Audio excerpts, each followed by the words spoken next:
Ooh, we can edit it. I tell you what, my forehead's a bit shiny today, I tell you. All us men will do this. I've got a set of horns I can send you.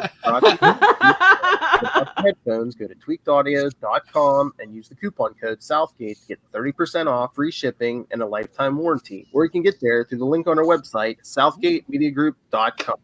This is Luca Birch, and you're listening to the Capes and Lunatics podcast. Hello, everyone. Welcome to the final Shagadelic episode of the year for the Capes and Lunatics. I am Phil. Joining me, as always, the stash from Jersey, the man, the myth, it is Charlie the Professor Esser. And Sorry, I always come too quickly. Whoa! There you go, Phil. Charlie. Nobody tell Rob. And the queen of the armadillos from Florida, the better half of Marnell. It is. Hey, y'all, it's Lil Hellfire. I like to think she's my better half. Aww. I'm her number 2. I am just the medic in the relationship. That's right. We got a big roundtable going because we're going to be reviewing Austin Powers, International Man of Mystery. All right, so let's introduce. Let's go with the true Englishman, Jamie. How you doing? Hi, everybody. It's Shag Time, baby. Yeah. Love it. It's what it's like here in England. It's just like, yeah, baby. Well, it depends what era you're in, actually, and I'm still in that era. You have the British flag on everything you own, right? Well, yeah, I've got nice T-shirts, but I ain't got it on today. Damn. Your car, your underwear, it's on everything. I was going to ask what I do drive a Mini. And my wife drives a Mini as well. It's got the flag on. Yeah, it's lovely. All right. And all right, you can see him chomping at the bit. Master Doom, you hear us. The other Englishman. Come on, my last name is Southgate. It doesn't get more English There's than a that, Southgate, England. Well, yeah, well, what are you? I'm actually George Robert Southgate VII. There is actually a Southgate Castle in England that has so much in taxes, I'm never going there. I'm actually related to Sir Robbie Burns, so every time you all sing Old Lang Syne, you should all be paying me money. Who was Robert Southgate? Oh my God! So Master Doom is Curious George. Okay. Yeah, well, there we go. He's hairy enough. I'm glad Phil brought the comedy. Well, someone had to. Someone had to. Yeah. All right, and of course we have. You already heard one of them. The Real Housewives of Alaska. You can hear them on their own. The Real Housewives of Alaska. Diana Marnell. Hey there. I have no fantastic pedigree to talk about other than the fact that I am related to Marnell. I am also her number 2. I'll allow it. Diane, I already said, you know what? You want to boost the ratings on that show. You know what we're going to do? I'm going to go get ordained online, and I'm going to marry Lilith and Marnell online. I love it. But you have to get ordained through the Satanic Temple. I'm ordained. I could do it. Oh, you know, I was just gonna say. I married a couple of friends already, so yeah, I'm happy to do it. Are they aware that you did that?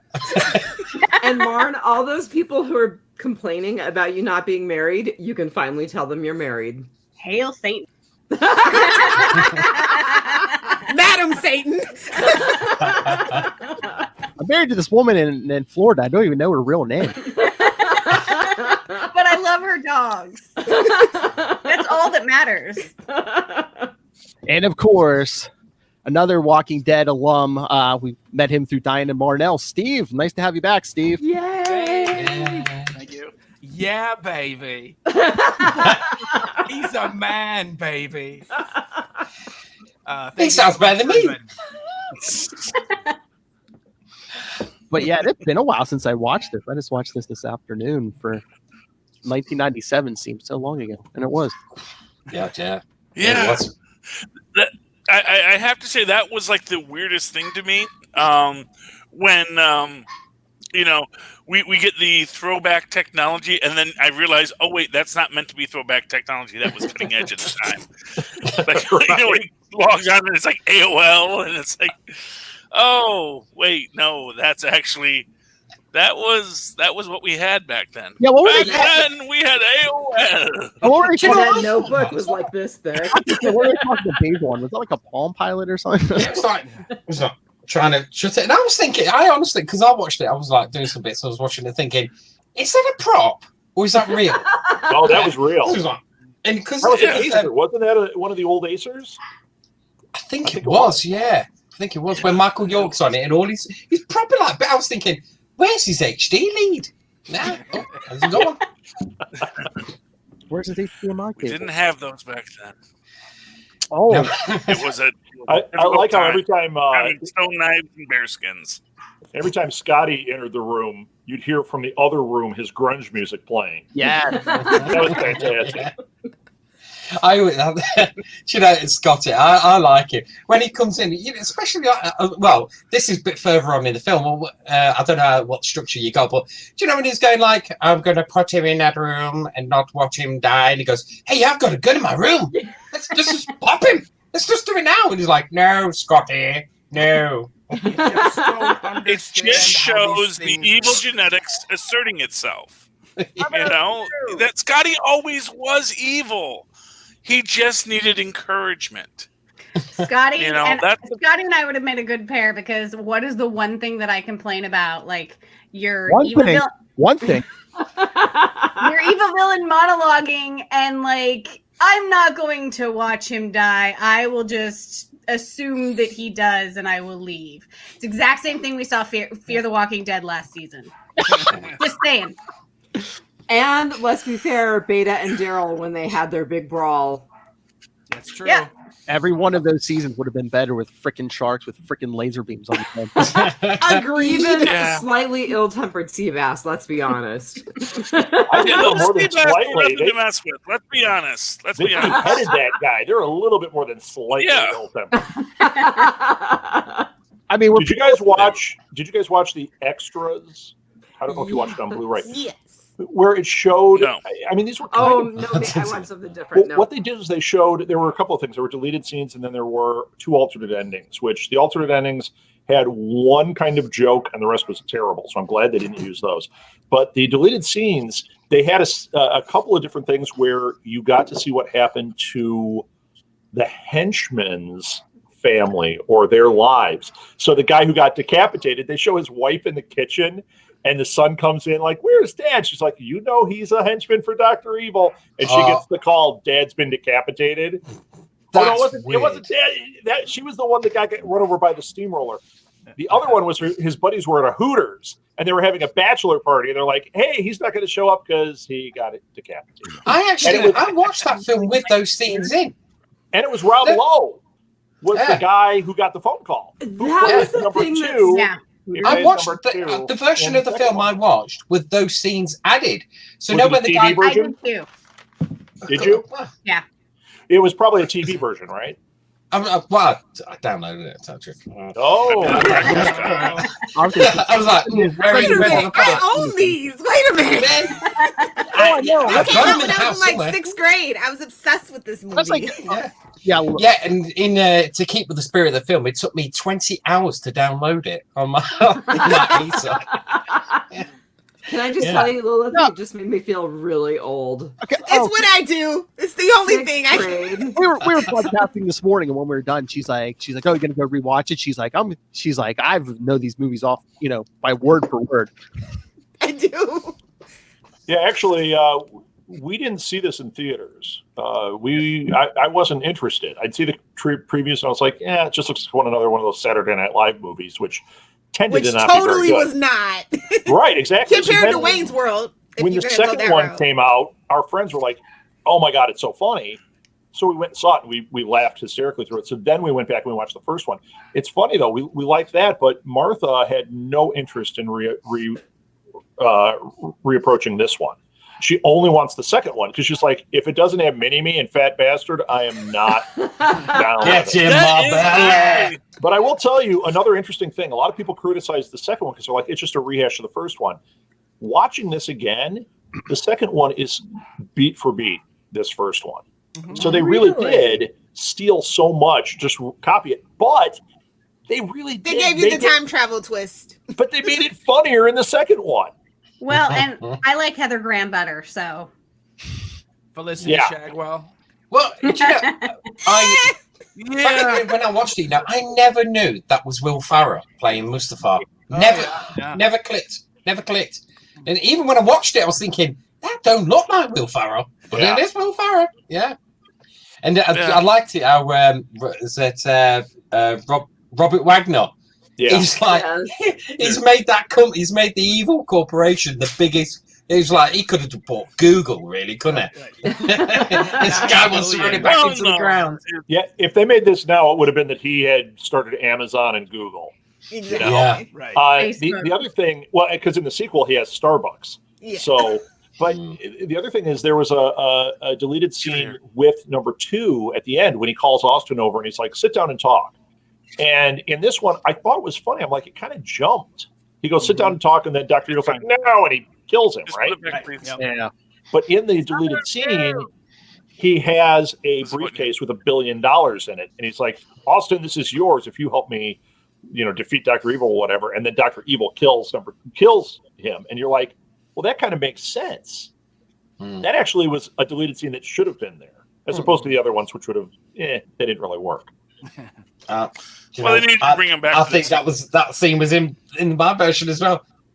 No, I'm sure it I'm was. going to check it. I'm going to check it. Rob Lowe, I believe, was Robert Wagner's. Is he his son-in-law in real life?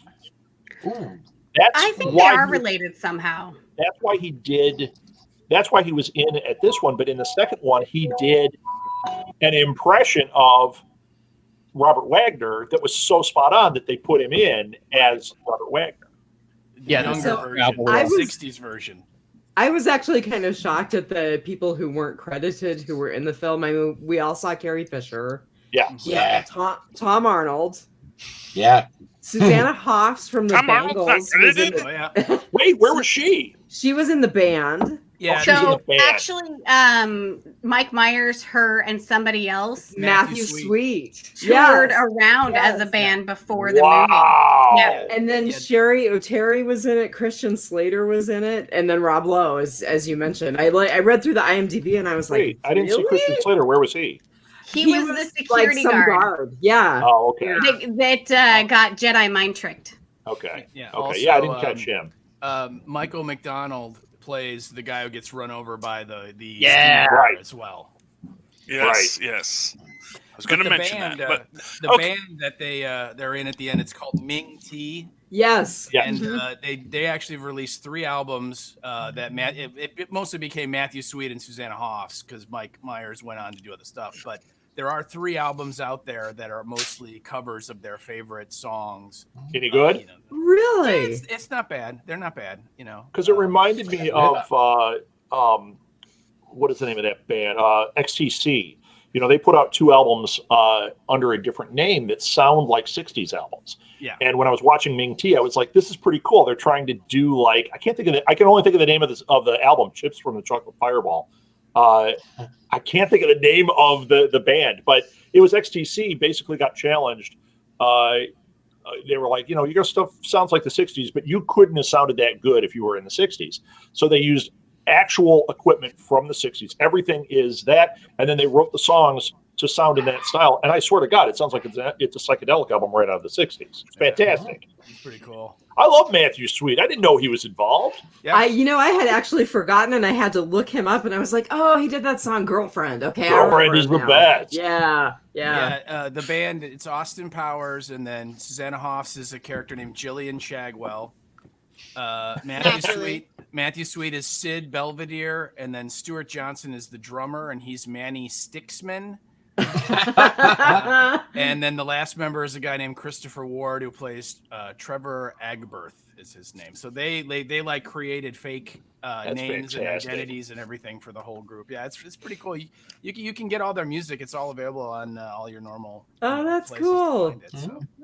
I gotta throw props out for Burt Bacharach because Yes. I really do love him. And if you guys have never seen the movie, there was a movie put out a few years ago called Grace of My Heart, where he and Elvis Costello did the bulk of the soundtrack, and it's a great film, and the soundtrack is great. Isn't that Ileana Douglas? Yeah, that's what I was going to say. Because I like Elvis Costello, and didn't he do a couple of covers? No, he did a whole album with Burt Bacharach. So and it's the really song great. that I know best is the song "God Give Me Strength," which was used in the film, and it's a great song. Yeah, it was funny because when he had Burt Bacharach here, it made me want to see the second one when he goes, "Ladies and gentlemen, Mr. Burt Bacharach and Mr. Elvis Costello." But that didn't happen. So. I haven't watched the sequels in so long, and I honestly had not watched this one since it first came out. I watched it last night. I haven't been feeling so great. I'm a little under the weather, and it made me really happy. I mean, it was. I was really pleasantly surprised by how much I enjoyed it. Yeah. The opening scene is so iconic, though. Like that hooked me. Like I was just like, yes. The opening scene. Yeah. I forgot how funny that was. Yeah, and they got even better. 4.75 ill-tempered sea bass out of 5. let me break up the love fest here, because it's not like this film doesn't have problems. Nobody said it didn't, but it's hilarious. It doesn't have hilarious problems. Oh no, this is a problem. This is a solid problem that just completely destroys the entire film. Oh, he's going to throw Lucky Charms on the bodies right now. Everybody wants those Lucky Charms. When Austin is being seduced by the fembots, now you might say, "Oh, why did they gas him, not just shoot him?" baby. Granted, but that is how he knew that he would be able to seduce him, because he knew they would have shot him, except he was already too dang sexy. But when he tries to resist their advances, he imagines Margaret Thatcher naked in the on a cold day. He doesn't know who Margaret Thatcher is. But he did watch that video. He did watch that video. Yeah, because the video had already happened, and there's no way he wouldn't have watched the history of England up to that point. So he absolutely watched that 20-hour review. Yeah. Yes, but would he have any kind of? Would he have an emotional attachment to her? It might have been that starring. Well, that's what he was trying to avoid. I've often used that phrase myself in, as you know, back in the day. So, and I've got no attachment to the lady. You know what I mean? I guess what I'm saying is, I'm saying to pick Margaret Thatcher out as a clear callback. It doesn't sound believable to me. Well, you couldn't do it now, could you? You couldn't do it now because you'd be going, Gillian Anderson. Well, you can do it then, is my point. It's like if you I wouldn't have a from the problem 60s with that. to the 90s. Yeah. I'm trying to headcanon it, like my headcanon to try and headcanon it. I'm trying to think. Oh, maybe he met a young Margaret Thatcher, and she was just so abysmal that's just his go-to person. No, it's like, no, this girl, this bird I met, Margaret Thatcher. She's awful. And I'm just gonna. If he had, honestly, if he had met Margaret Thatcher, he would have punched her because he'd gone, "She's a man, man. Look at her voice. She's a man." Austin, that's my mother. No, yeah, you couldn't make this movie in 2020. No. Matter of fact, Mike Myers isn't allowed to make movies since Love Guru, if I'm not mistaken. Oh no, just falling on top of her in bed. Although we see we see that the was birth so of the Love weird, Guru. that Yeah. Yeah. I had an issue. I was like, oh, Which that's one? kind of crazy. Oh. When he's on the round bed, he's like, oh, I fell over. Right. Falling over. It's like, Oh, behave. Yeah. Let's admit Yes. there were a lot of awful sex jokes in this movie. Awful. I just figured it meant the 60s was just full of that, which No. I assume is correct.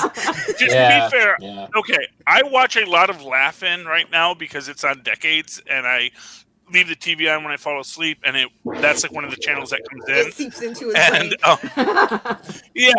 I mean, honestly, the 60s were a very scary time. I would not want to be a woman in the 60s. The amount of sexual assault that was just sort of Casual, mind you. Yeah, it was uncomfortable. It was uncomfortable for me as a big fat man who's not going to get sexually assaulted in the 60s, generally speaking. I always wanted a woman from the 60s, but as I get older, it seems that I'll be getting a woman in the 60s. You know?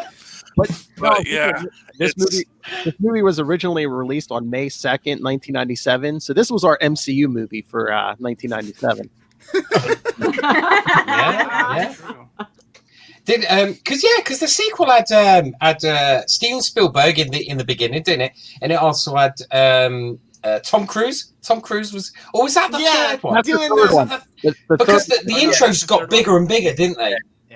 Yeah, because so there's a weird connection. Mimi Rogers and Tom Cruise were married at one point in time. Really? Is that like the first wife or the second wife? I think it was the first wife. Yeah, it was the. I'm going to type back to Gillian Anderson. She divorced at a good time. Let's all just All be thankful I can for Mimi say Rogers. is that everybody needs to watch the episode of Preacher where Tom Cruise explodes. No. Tiny Tom Cruise on Family Guy. Favorite thing to ever lampoon Tom Cruise, including South Park. Tiny Tom Cruise on Family Guy. My favorite thing. Robert, I thought you were going to say something. I lost interest in my conversation. Even I get tired of myself. I drift over to my box. No, actually, what I was going to say is you mentioned Gillian Anderson. Mimi Rogers dated David Duchovny. So there's a tie there. It's a loose tie. But there's everything. 6 degrees of separation. Oh. Kevin Bacon. There we go. Robert Wagner's second wife or current wife is Jill St. John, who, of course, was a Bond girl in Diamonds Are Forever. So, mind. Yeah. They actually did a lot of like deep little connections. He was like, this movie was inspired by his dad who had passed away, and he was like really into British comedies and stuff. He also opted not to do the third Wayne's World movie to start work on this, so we're thankful. But as the second one was not 2 good. years always ago. be Wayne to me. I'm sorry. The first movie, they didn't need to make the sequel. The first movie was great. Well, I always thought it was a meta commentary about how sequels that don't need to be made get made. And that's just my headcanon. That's just my headcanon. But that's how I accept it.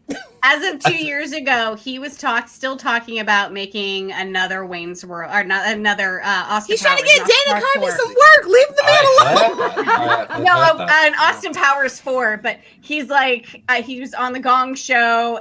He was playing a character on the Gong Show, and he had like 3 kids under 6 at the time. So he was like, it's like still out there. Like I still want to do it. He's not allowed to make movies. I'm sorry. They canceled him. It was like a whole thing because he was already quote unquote difficult to work with, but I didn't believe it at the time, like when those rumors were floating around. He just wanted control over his own work, which they say makes you difficult in Hollywood when you actually dare to want money for your precious time and effort, Lilith, it makes you difficult everywhere, trust me. Yeah. But I appreciate his vision and being true to himself and like having that reputation and just doing the things that he was interested in.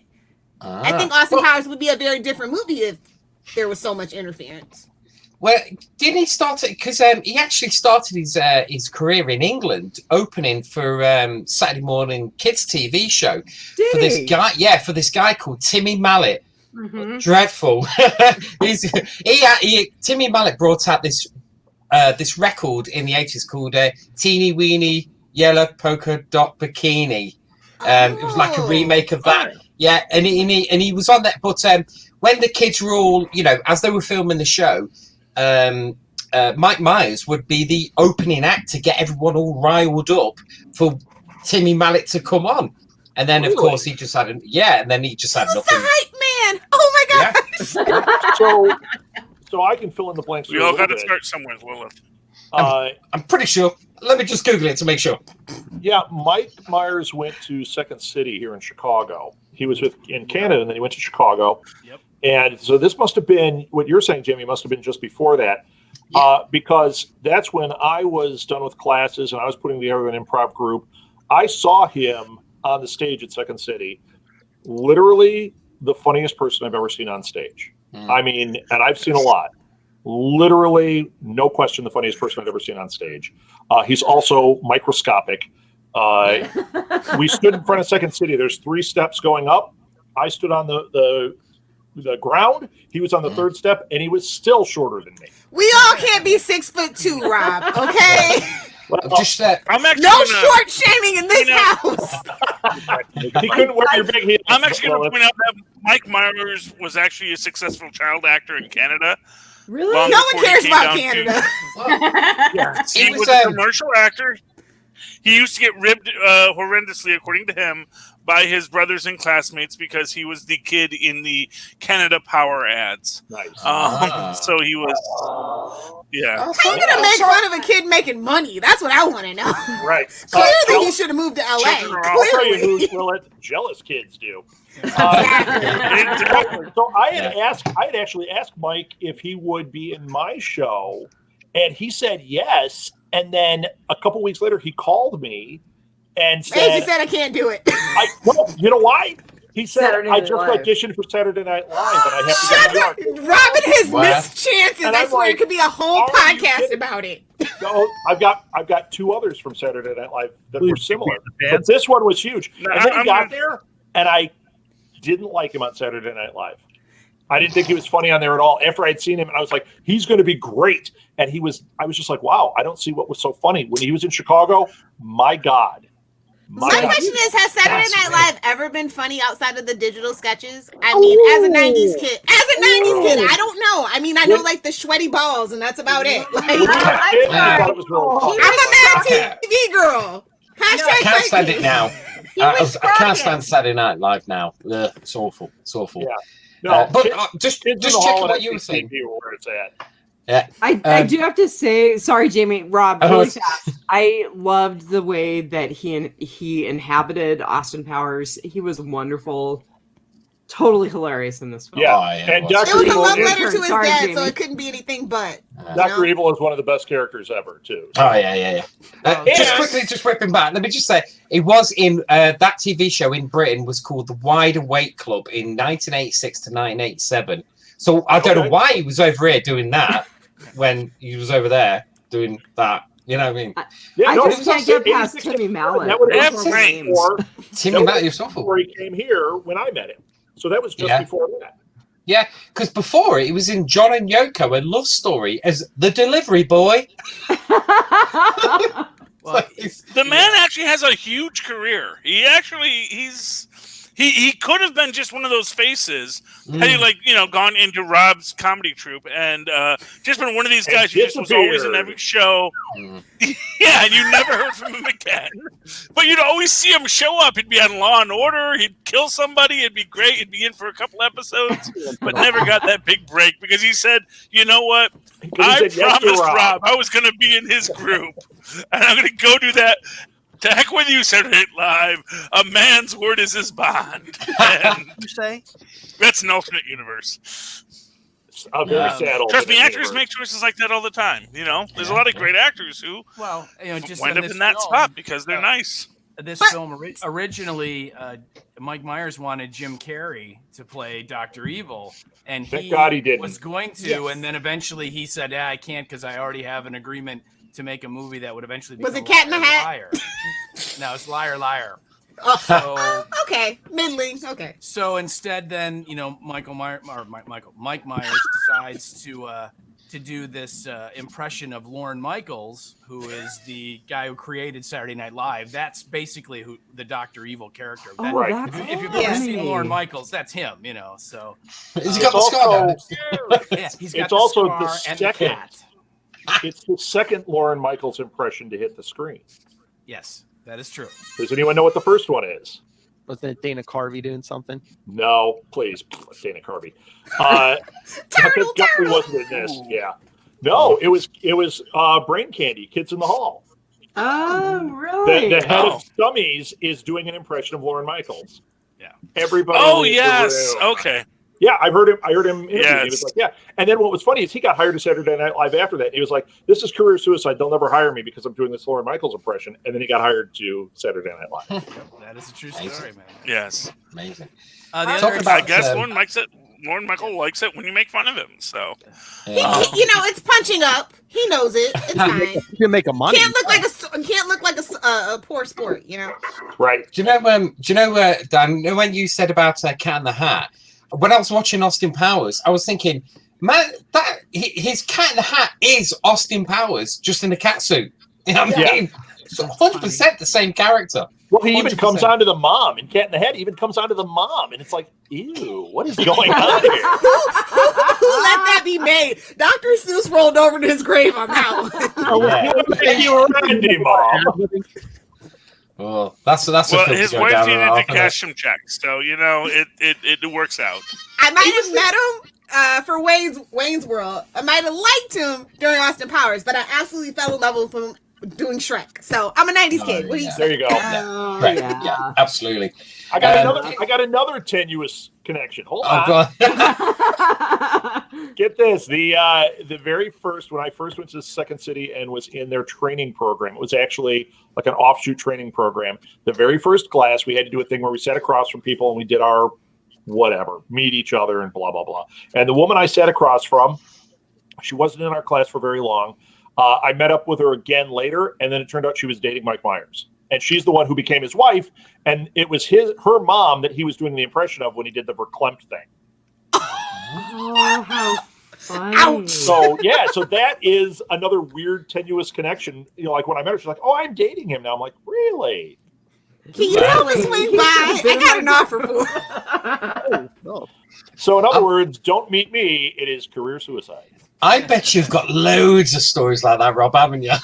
Jamie, you have no idea.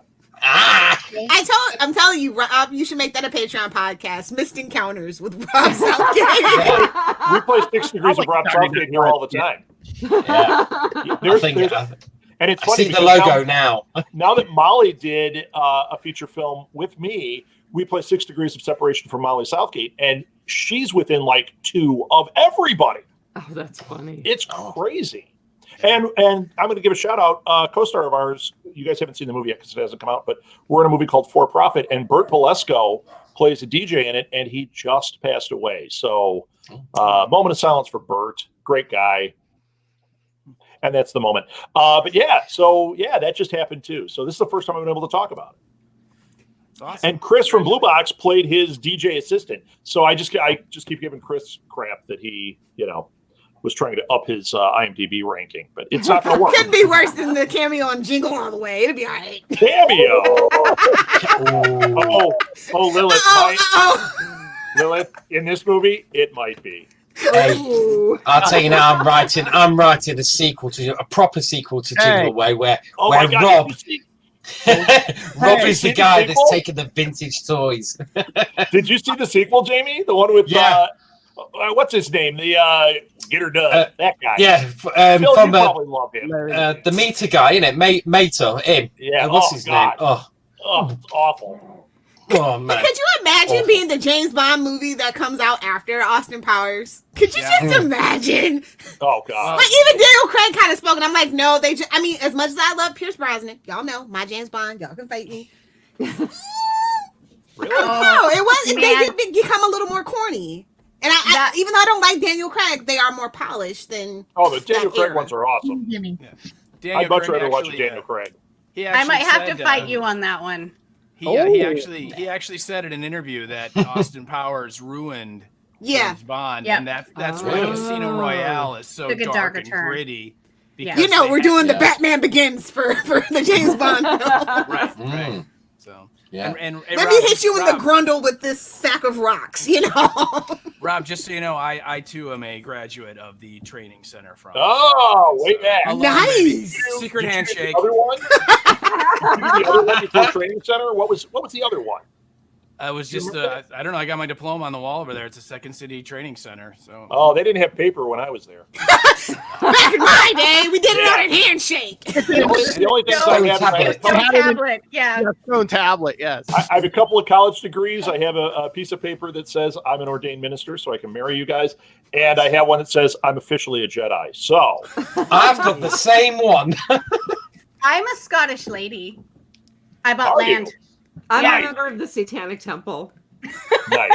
Nice. Here I am, just the queen of the armadillos. I feel so.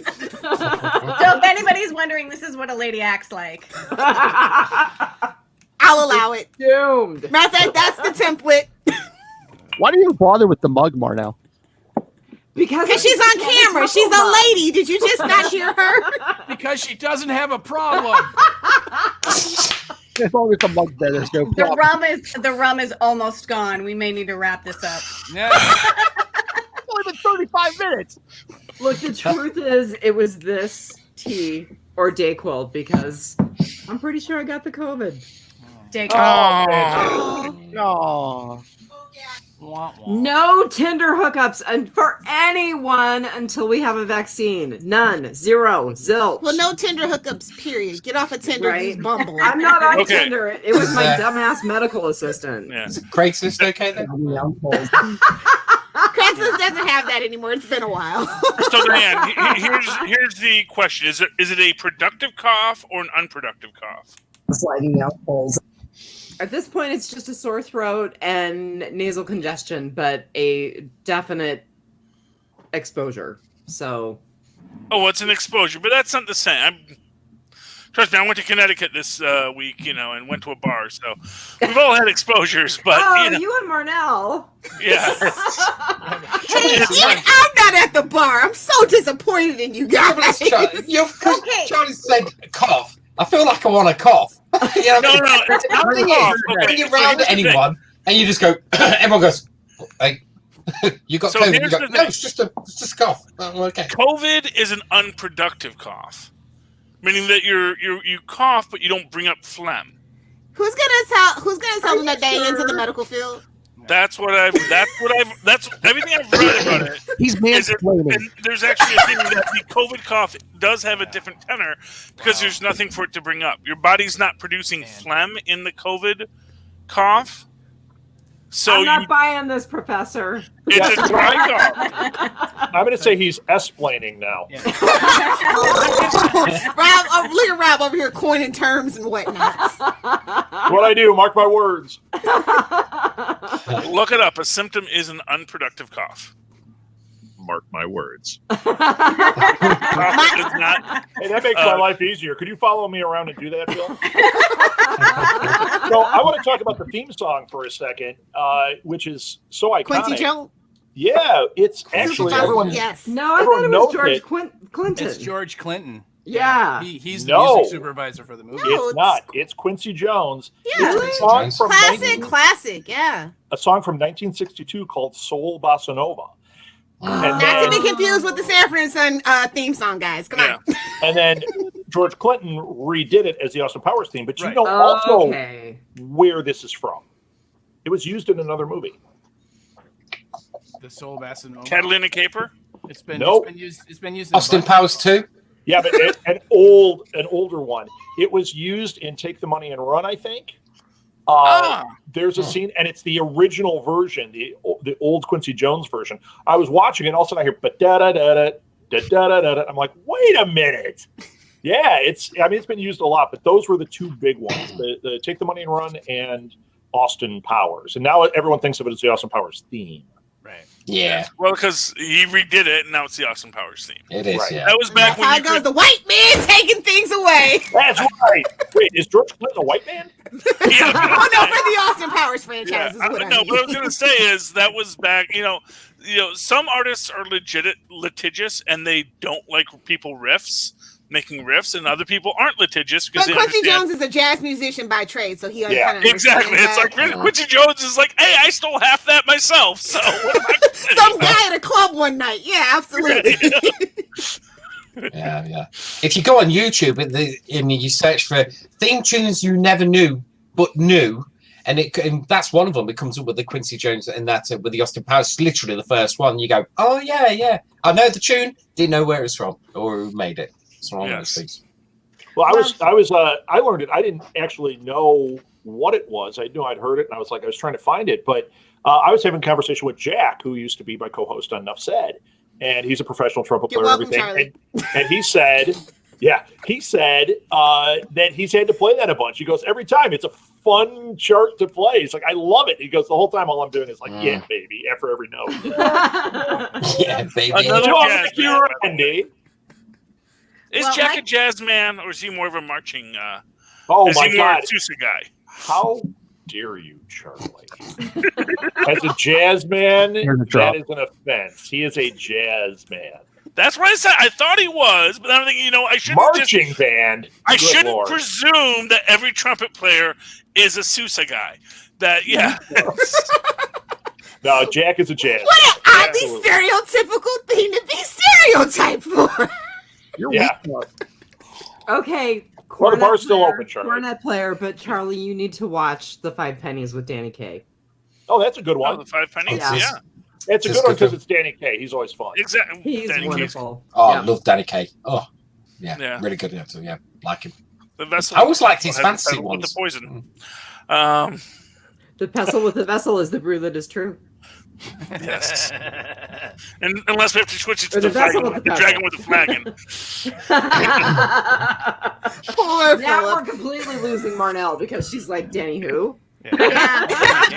So when you guys think about this movie, okay, before having watched it now, what is the iconic scene that comes into your head? Like, what is the thing that you go that's the first movie? Love it.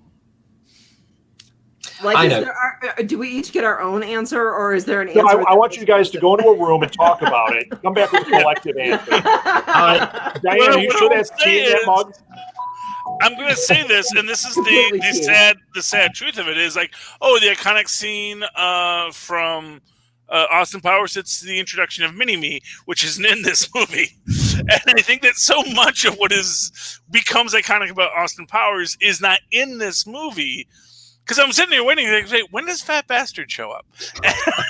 And he's not in it at all. And you realize that, that's all stuff that happens after the big reveal that somehow...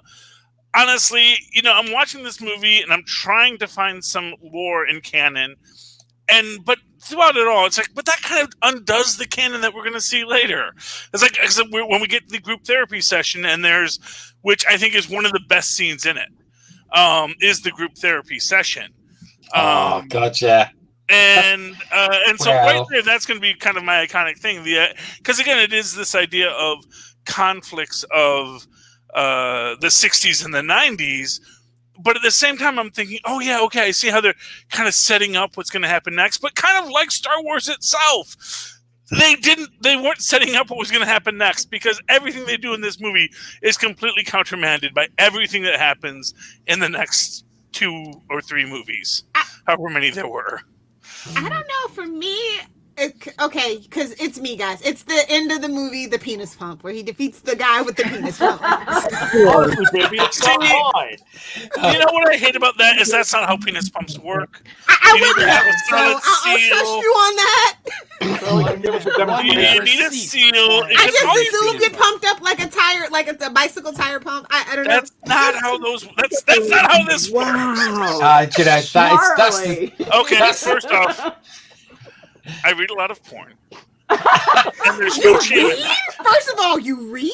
Yes, you have to read the audio books with video now. I get it for the audio. I get it for the articles. So for those of you who want to understand what the penis pump joke is, if you read pornography from the 60s and 70s, the Swedish penis pump was basically the salad spinner of its day for adult novelties. Wouldn't that be a salad tosser? No, Nobody tell Rob. No dressing, please. So the schematics of the Swedish penis pump was something that if you got Playboys from the 70s, which I'm sure Mike Myers did, probably even older Playboys that were in his father's sock drawer, he is well versed in these things. Because that's the thing most people don't understand about pornography. Like, good pornography is there's a book you read that's there after you're done. It's like, okay, I'm done with that. So what else does this magazine have to offer? It's all good pornography. It just depends on your taste. Anyway, but I'm getting a little too deep here. But anyway, why is Jamie gloving up? So the point is that's not how the pump works, because you're going to get too much air in over the pants. You'd actually have to physically make flesh to plastic contact to create a seal to actually have that accomplish anything. And that, boys and girls, is your A to Z of how to use one of these machines. I just assumed the pants were off, like silly me. Well, why would he have taken his pants off in the middle of a fight? Why is it really upset? Because he's Austin Powers, baby! I'm really upset now that we didn't have a Capes and Lunatics gift guide item that is a Charlie Esser shirt where it says, "This penis pump is my bag, baby." I just want to say I am deeply disappointed in myself because I give sex lectures to my patients at least 3 or 4 times a week. Charlie, I feel outdone. Well, don't feel bad. It's like I said, it's all just from reading the ads. Quite frankly, the efficacy of a penis pump is questionable at best. Diane, you don't have first-hand knowledge. Bravo, sir. Bravo. Yes, but if your patients are using a penis pump, tell them to make sure they have a solid seal. Hey, don't get ahead of yourself. The actual point is it creates a vacuum that causes vascular expansion, and that's actually what allows it, which means if you don't have a solid seal, you can't create the vacuum. All right. This conversation is really hard. There's a lot of physics involved. There's science here. How do you even deal with those things? Oh. Come on now, let's concentrate on the film and the stiff upper lip, guys. Yes, I think this has gone Margaret Thatcher on a cold winter day. Margaret Thatcher on a cold winter day. One Swedish-made penis enlarger. That's not mine, baby. This discussion has lasted more than 4 hours. Wait, wow. This is the end of podcasting in general. Right here, Yeah, Phil, you know when you post this, there's a thing called the explicit. You can click that, right? You understand? Wait a minute! No! There's been no naughty words. It's medical terms. Pure science. We're not the real. It's medical terms. Okay. Charlie got to say what his favorite. He got to say what his favorite scene was. Lilith got to say what her favorite scene was. Rob, you're next on my screen. Go. Oh, I have to go? It's not my favorite scene. It's the one that immediately. Iconic. He's an old man. He can't go right. I'll tell you one that pops into my head all the time is the scene in the hallway when he's on the golf cart. Like every time I see one of those hallways, like I'm someplace, I'll be like, Austin Powers. It goes into my head all the time. And I felt personally called out because I am such a shitty driver. I was gonna say that is me trying to unparallel park after somebody else parked behind me. Yeah, personally called out. Yeah, I know it's just a minor moment, but it's one of those things that I think of that all the time. But again, it's this honest statement that, if you actually watch old films from the 60s, because there are a lot of very 60s references throughout this, which is that, yes, they would have the guys in the golf carts driving down the hallways, and you would realize there's no way you could turn around if you needed to. And like, if two golf carts meet, it's like they both have to go all the way back. Yeah, they have a thing called reverse, Charlie. Yes, but way to travel is the point. Is that this is not that this super high tech? We're just going to ride the cart to where we're going, but it's like you might as well be on a train track because you can't go back. See, Charlie read the ads in Golf Digest magazine. Leave Charlie alone. He only knows how to drive stick. Noise. Philip, I can drive anything. Diane, you're next on my screen. So for me, it is absolutely the cutaways to the band. and the go-go dancers. laughing. Those are my favorite. I love those. I love that too. And now we know who they are. Thank you, Steve. Right. Yeah, we do, Steve. Yeah. All right, then Jamie's next. Well, I've got two. Right. The first one is the steamroller and the security guard. When he's going, no! And it's like, I just standing up. it really goes slow. Makes me laugh so hard, that does. Because one of them actually really jumps for it. Jumps for it. His And it's like, the Austin other one's Powers like, says he's gonna floor it too, so he's going as fast as he can. Right? Yeah. And the other one is when Vanessa's saying to him about because he's been over to that girl to get the information, he goes, "Yeah, I shagged her, baby. Yeah, she's the village bicycle. Everyone's had a ride." Yeah, I was thinking, yeah, I've been there before. Yeah. Yes. One thing I will say, though, with regard to the steamroller scene, I think that guy had massive gambling debts. And essentially, it was like, you know what? The only way I can get out of this is because VirtueCon has a really good accidental death and dismemberment policy because they are an evil organization. So he's like, if I die in the field of battle, then my kids get all of this. My wife and kids will get the money. Yeah. So it's like, he has to wait for it to get run over by Austin Powers. I'm asking for a friend who's about $400 billion in debt. Yeah. You got to get the life insurance policy first. That's the trick. So never let your accidental death and dismemberment policy be bigger than the amount you owe. That's my fiscal rule. Okay, Steve, it's your turn. All right, cool. I actually have two. Number one, you meant twigs and berries. I gotta make sure all my bits work, darling. One is the big boy. The big boy rocket. That's just a very iconic thing from this film. And of course, being a kid that grew up in Mike Myers' age group, I remember big boys, so that means something more to me, I guess, than maybe Lilith, who is going big who. And then the other one is the club they go to in London, the Electric Psychedelic Pussycat Swingers Club, with the Strawberry Alarm Clock playing on the soundtrack. Yes. That's just very iconic for me of them sort of spoofing the 60s mod era that they're making fun of there. I just think that was great. So those are the two for me. All right, now I'm afraid. Marnell. Fembots. Yeah. Oh, I loved. They paired it with Nancy Sinatra. I just loved the Fembots, and I especially love the second movie where Vanessa turns out to be a fembot. How was that possible? That's the one thing that I think, because her mum is in this first film and they interact as in mother-daughter, then she turns out to be a fembot, and I was like, I think she was replaced at some point, between the time they got married. My headcanon is, I'm going to give you a different headcanon on this.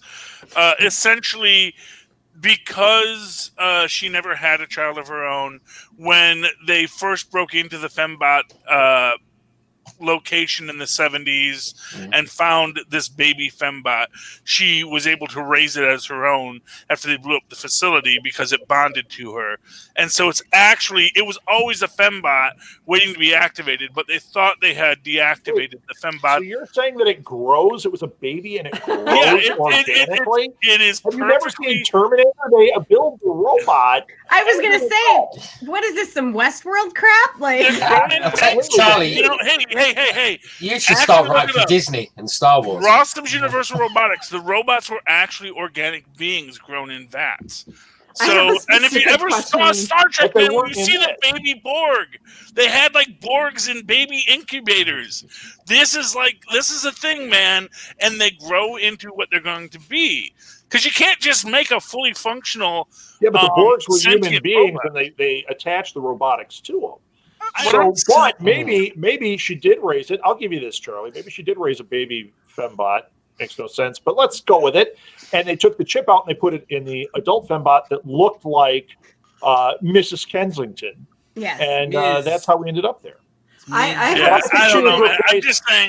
I'm just saying, if you're going to follow the logic, if you want to Star Wars prequel it and Star Wars sequel it and sort of make what was meant to be a one-shot film build into a larger lore, you can actually make it work by suggesting that there is a bioorganic evolution of the fembots so that they can be beings with such complex mental processes. I think you can't just program that. That's the thing. You have to build that from the cellular level up. I think we should listen to This Basil. is what too many Marvel comic books do to the brain, guys. Right, exactly. Clone Wars and robots. No. I'm sorry. He is no longer the Marvel Comics expert. He is Swedish penis pump expert.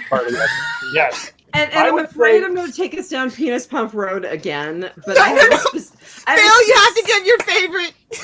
I have a specific down the pole. I want to hear her specific penis pump reference here. Okay. No, I have a specific question about fembots. Okay, so yes. If they grow up as babies, do they have nipples or do they have those steel things that come out and they have the steel things? Although they probably, like Wolverine's claws, it probably has sort of a flap over it. Straight to the point. You know, if you really want to get technical, probably it's not always medical terms. Keep it in medical terms. An open barrel. They start out as cap gun. They start out as cap gun. You don't get real ammo until you hit training cap guns. Although, as we've seen, the barrels are just a delivery device. What they shoot can vary, and can vary within the fembot. The fembot can choose to do knockout gas, not I wouldn't want to be bullets. their babies. I'm going to wager they can do flamethrowers too. So I'm just saying. Well, some of us that's the only bionic or upgrade I would want. Flamethrower nipples. Yes. Are you going to take that too, Phil? Flamethrower nipples. Come on, man. I'm glad this isn't going up till the end of December. I'm going to cut this episode up. Come on, Phil. What's your favorite? All right. Well, the one line. The one line of dialogue that I think is iconic is freaking sharks with freaking laser beams on their head. Yeah. But the scene that I don't know for some reason keeps all I think of first when I think of this movie is just him in the bathroom and Tom Arnold's in the next stall going, "Come on, boy, who does number 2 work for? What did you eat? Show it who's boss. Who does number 2 work for?" That's it. You tell him who's in charge, boy. Come on. Good old Tom Arnold. And then when he comes out of the stall and the guy's in the toilet, he's like, "What did you eat?" What did you eat? Oh. No one's sort of like clicked on that they did a direct copy of Demolition Man for the beginning of this as well. I thought that too when he was in the goo. That was supposed to be Demolition Man, no question. Yeah, with the laser cutting and everything. Yeah. Even how he's in the embryo, like in an embryo coming out of it. Yeah. Yeah, and the whole they asked where Sylvester Stallone was, and he was like, he's in the bathroom, still thawing out, and so that's where the whole evacuation complete evacuation. Yes. And as the team medic, I want to say Austin Powers needs to get his prostate checked. Well, to be fair, he's been in there for 60 years. All right, penis pump expert. I was going to say that's the side effect of too much penis pump. Unsteady stream. Yeah, I did say that. Yeah, no, his stream was steady. I'm going to say this. His stream was steady, but it had a lot to go. And, again, the equipment is such that it can go, and then you'll have a pause, and then essentially your body refills, and then it goes again. Oh, no, those stops and starts are prostate issues. Yeah. Yeah. He's like, "Oh no, I have to go to the doctor." or age, or age problems. Yes. I maintain it's a side effect of the penis pump. Honestly, this person anyway, but just stop and try again in 30 minutes. I do want to call out one scene here that I actually think is kind of prescient and also kind of sweet summer childy, which is when Dr. Evil at the end essentially confronts Austin Powers and says, "Oh, and what you've advocated, your swingers and your free love, and now those are seen as evil." And he does this whole thing. It's like, look, we just wanted to fight the squares, and if we had known where it might lead, we definitely would have done things differently. Now we want freedom and responsibility. I like that because, of course, this is done, at the height of the Clinton era and an idea of a progressive world ahead before George W. Bush gets elected. And I think there's an interesting parallel in our current political landscape where we're kind of like, yes, now we've learned our lesson and we're going to make a better world. And, I just hope that people do learn that better world and do find that freedom requires responsibility.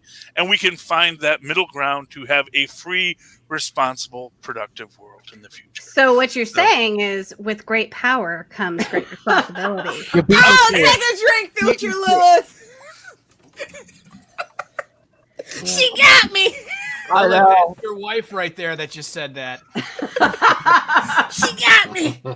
In which tradition? Which tradition are you going to have your wedding in? Really, you have to think about this. Oh, I want to do it hillbilly style with a shotgun and a shanty and moonshine. I'm booking my plane ticket right now. We're gonna get married in Kentucky. Sorry to break it to you. Scientology, Satanism, that's my contribution. I would like to say, by the way, that the shoe thrower totally made me think of George W. Bush ducking that shoe in the press Predictive programming. Yes. Well, you mean random task? Yeah. Random task. Yeah. I don't remember his name. Yeah, it's the way Austin goes, ow! He's a nod to odd job. But again, this is the problem with that scene, is that it's just a shoe. Odd Job's hat had metal rings in it. Right. It's like if you were going to throw the shoe. Charlie. See, that was the joke. Yeah, I understand that's the joke. Okay, but I'm just saying that joke was built on a faulty premise. Do we all know the story of what happened to the actor who played Random Task? I do, and it's totally up your bag, baby. Did his pump explode? I don't know. No, it's a Marnell special. Okay, so apparently he had to have been murdered. Let him No. Oh, he okay. kidnapped and tortured a woman in 1990. Austin Powers was done in 96. He had kidnapped and tortured a woman in 1990. Oh my God. And DNA evidence matched him back to the crime in the early 2000s. He was arrested, put in prison, where he murdered somebody in prison. Oh my God! Did they find his shoe at the murder scene? That's amazing. No, but that's just kind of scary, man. I know. Wow. Just the let you woman know, that serial killers walk among apparently us. had a copy of the movie in her house. Yes, that's right. She didn't know that he. And I mean, how was creeped in the- out? Yeah. How creeped out are you if you're Mike Myers? That guy had his hands around your neck. Yeah. Right? Yes. Right. Well, in a professional setting, though. Of course, Steve and I know the creepy fact about the movie. Yes. I took care of Alaska's most famous. I like serial those killer. creepy facts. I think when you hear about these actors from these old films, and then you find out that they've done something really, really dodgy, and you think, oh God, and then you watch that film and you sort of looking at it differently, and you're thinking, I can see where you got the tendencies in that. Yeah. Is anyone else just getting more and more scared that Marnell is accumulating more murder knowledge every day? What I would say about the Mike Myers thing, though, and so I took care of Alaska's most famous serial killer when I lived back in Butcher Seward. Baker. Yes. Wait, who is it? The Butcher Baker. Okay. So I worked in an emergency room. He was already incarcerated, and he came into the emergency room as a patient. I missed her. Well, say it again.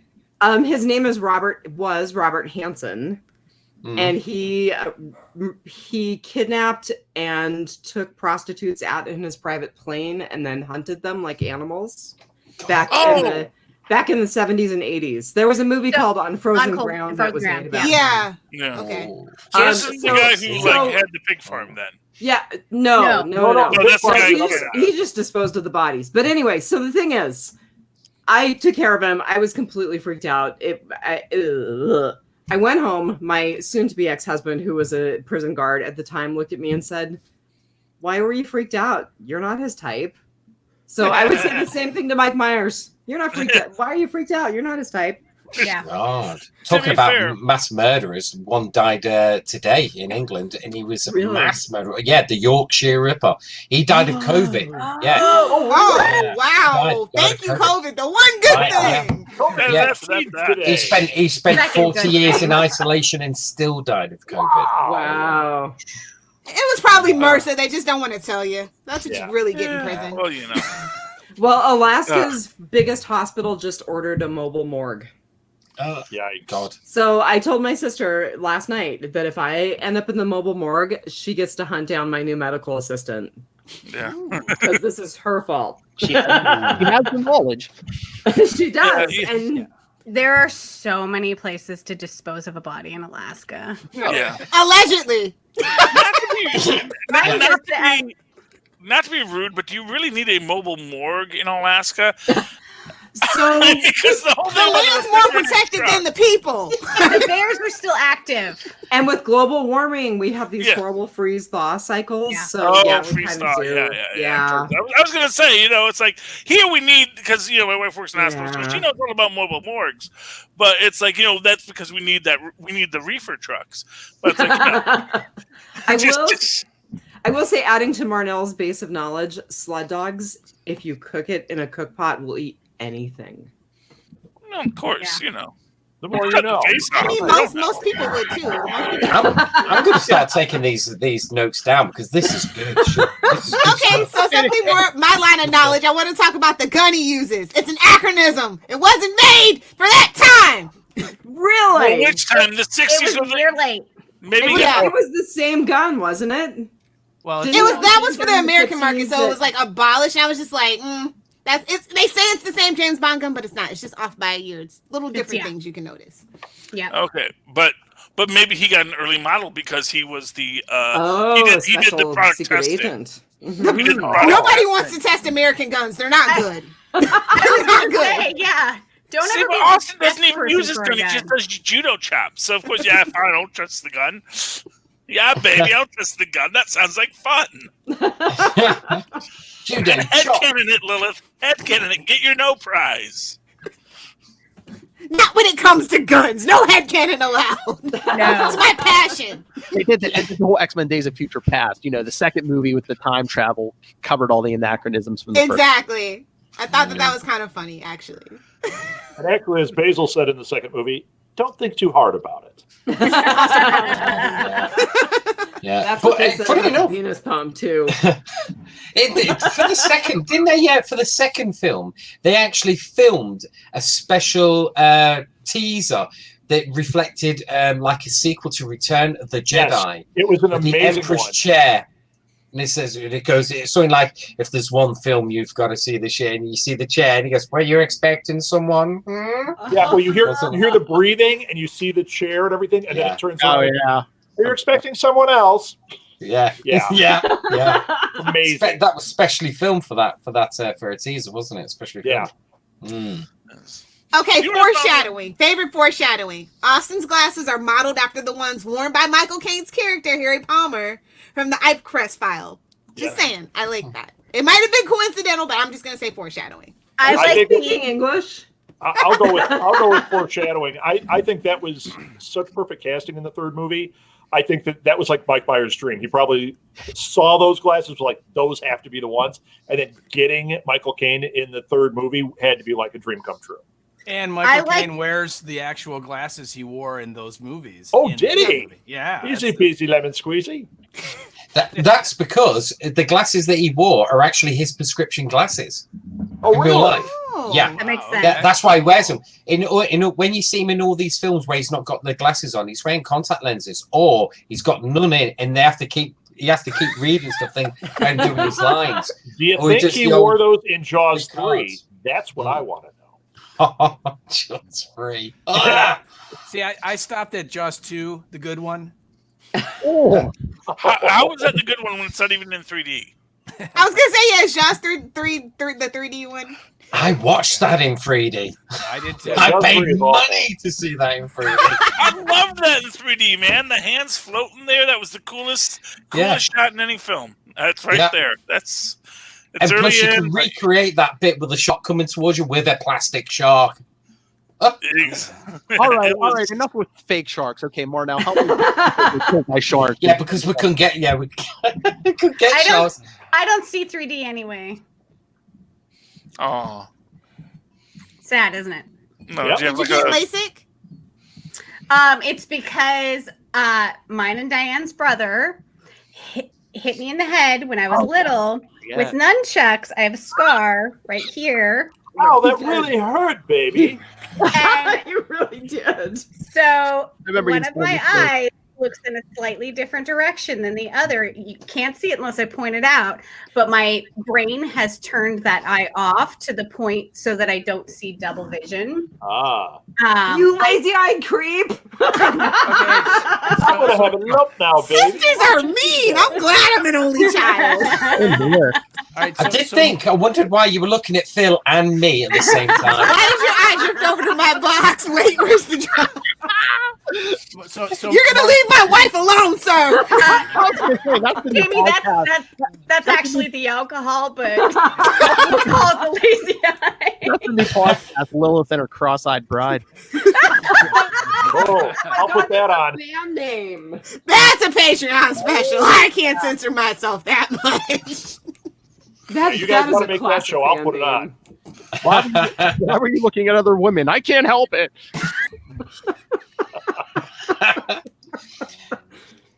God. We're actually, I'd say this, but we've got a guy that I work with at work, and he's got the same sort of condition. We call him 10 to 2. Well, and so this is Behind why its back.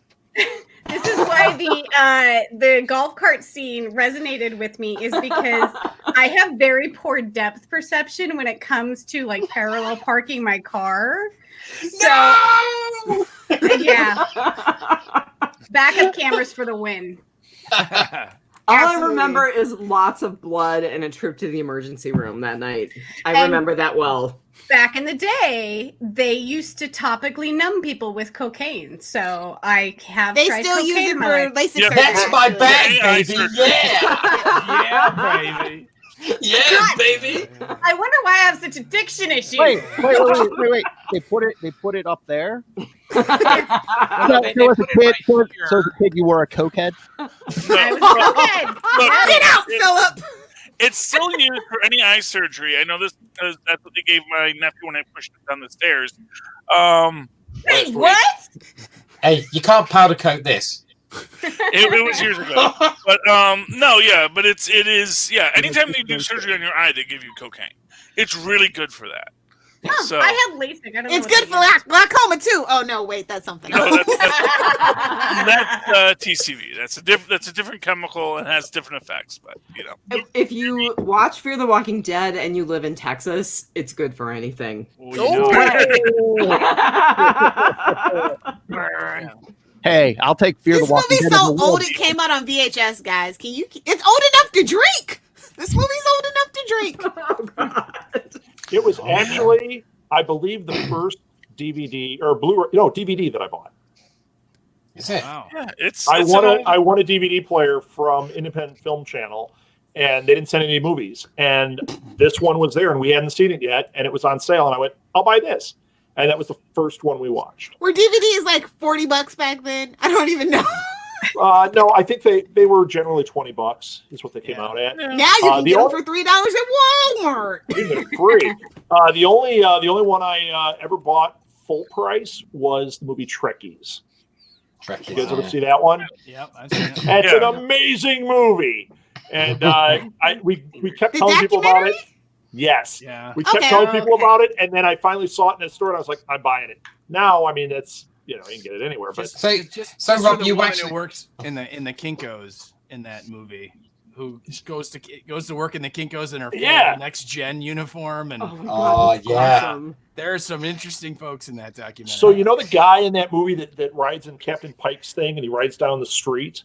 Yeah. Okay, I know a whole story about that, but we lived in Minneapolis when this movie came out. We're watching the movie the first time, and they show that scene when he's going down the street, and all of a sudden we're both going, I know where that is. It was right there in Minnetonka. It was this one stretch that we used to work in a catering kitchen, and we drove it all the time. So then for the next 2 years, every time we drove that, we'd be like, oh God, I hope he's out here in that Pike thing. Please God.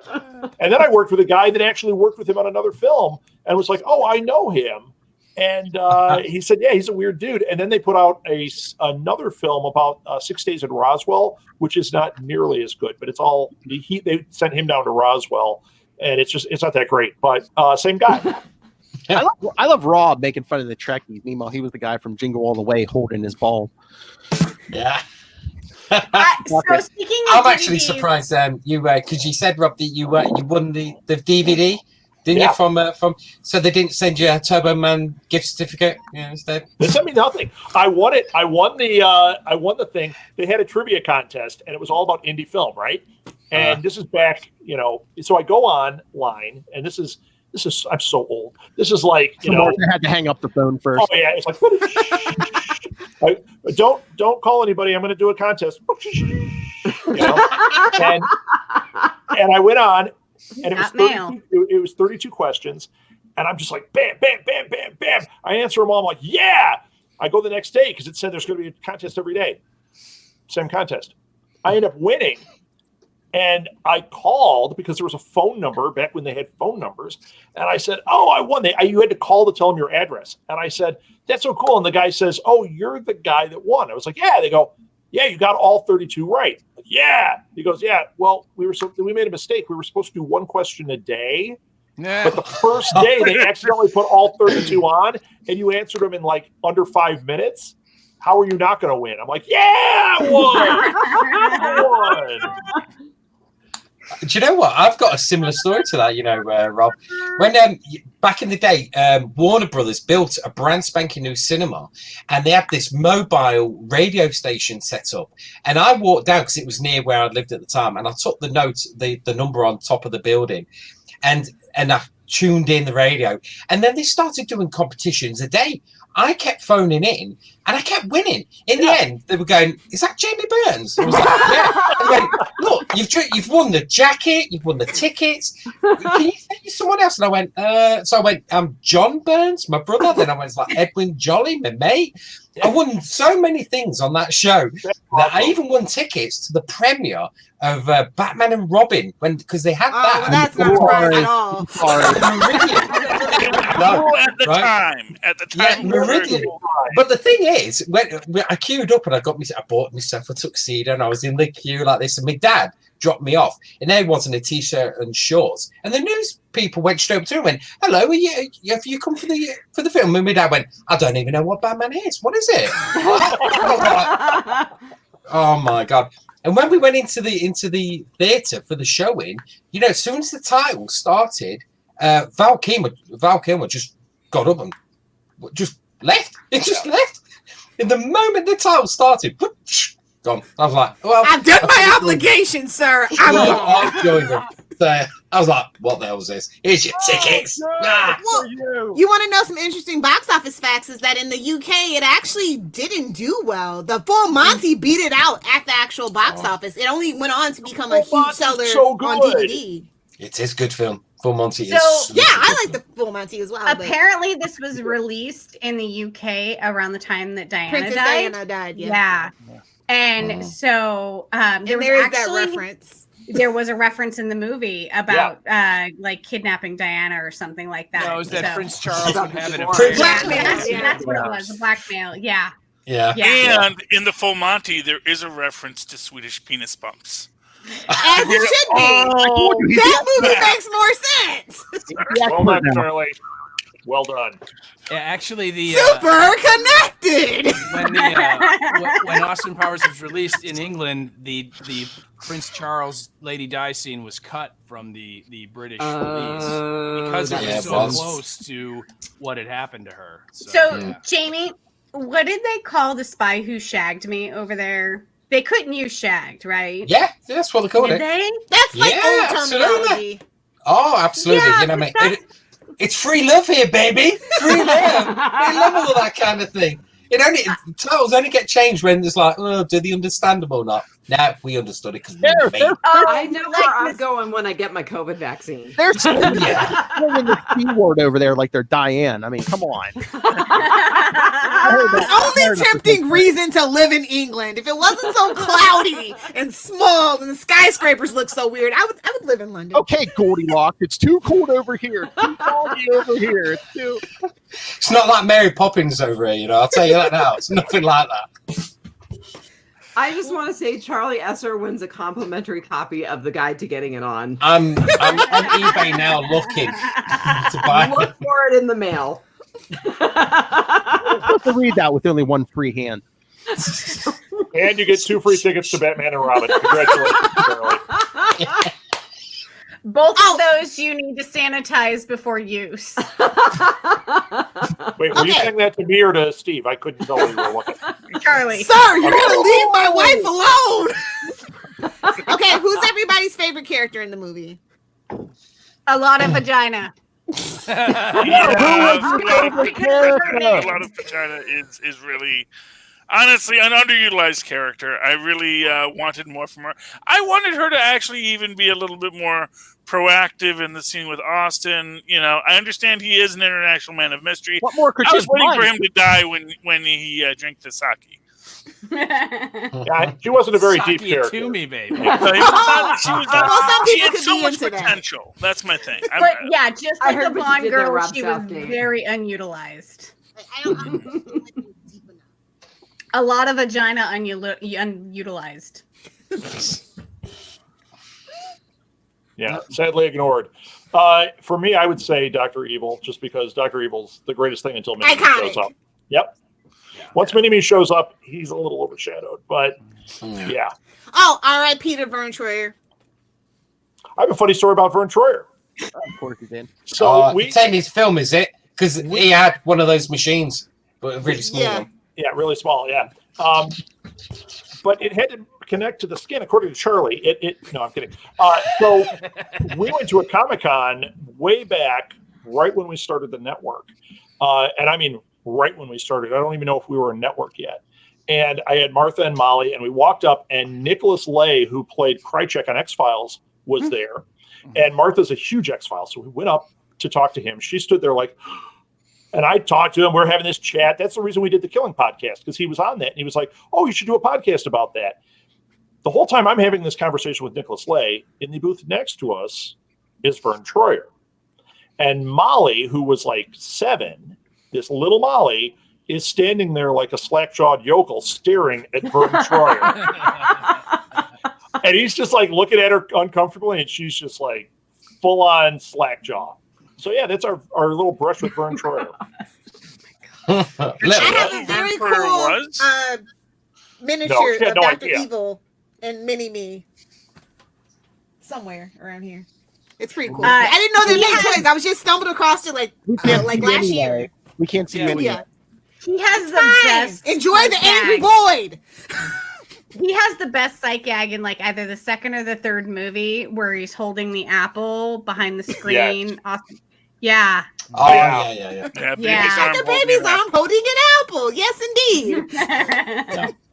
So I'm going to have to bail. Let me do my plugs really quick.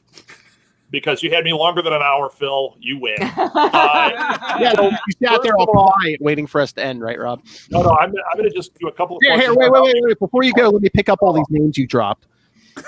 Want me to keep going? I've got more. Okay. I'm just thinking that's what Phil's wife said. You had me longer for an hour. You win. Phil, when does this come out? When does this one come out? The last week of December.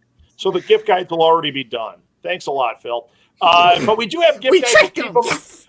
We'll keep them on the website. So if you want to see the fun stuff that our various shows have picked as great gifts, all of our shows or most of our shows have them. Just go to southgatemediagroup.com and you can find them there, or from any of the Facebook pages for any of our great shows we have on here, including the Real Housewives of Alaska. Merch from TST. Yeah. And, practical merch. Capes and Sidekicks both have their own gift guides. Charlie, you don't know it, but I'm making one for Enough Said. We've got Jamie, you've got it for Ghost Heads, which is amazing. I added a couple of elements to yours. And You have Radio Free Indoors. So there's just lots and lots of fun gifts. On top of that, how many on here are just you, Phil, are in the book Pod Life, which is behind Phil right now? Diana you guys. Yes, Marnell. Diana Marnell are in it. I forgot, guys. So Pod Life is still available, and you can find links on the gift guides. I snuck it in. And we are working on Pod Life 2. And an audiobook for the lazy. And an audiobook with the actual podcasters. Hopefully, it's like wrangling cats with you guys, but hopefully... Will there be a black and white movie? I was just going to ask that. What was that? So I maintain that watching the black and white movie of a version of a movie is like reading the book. It's the same, basically the same thing. So we're hoping for a black and white movie of Pod Life. I'm all about it. Well, actually, if we get our dream, Pod Life 3 will actually have a documentary attached to it. Big spoiler for this. So, yeah. So there we go. I just plugged those couple of things, but we've got all these shows, and I do a show called Alley Chats, where I interview comic book creators and artists and writers and musicians and podcasters and all sorts of stuff. So check it out. It's called Alley Chats. It pops up behind Phil there every once in a while. And it's a lot of fun. And I just had the interview, one of my bucket list interviews for that show. Nobody else here is going to care. Well, maybe. I interviewed Peter Bagg. Anyone know who he is? It's not my bag. Crickets.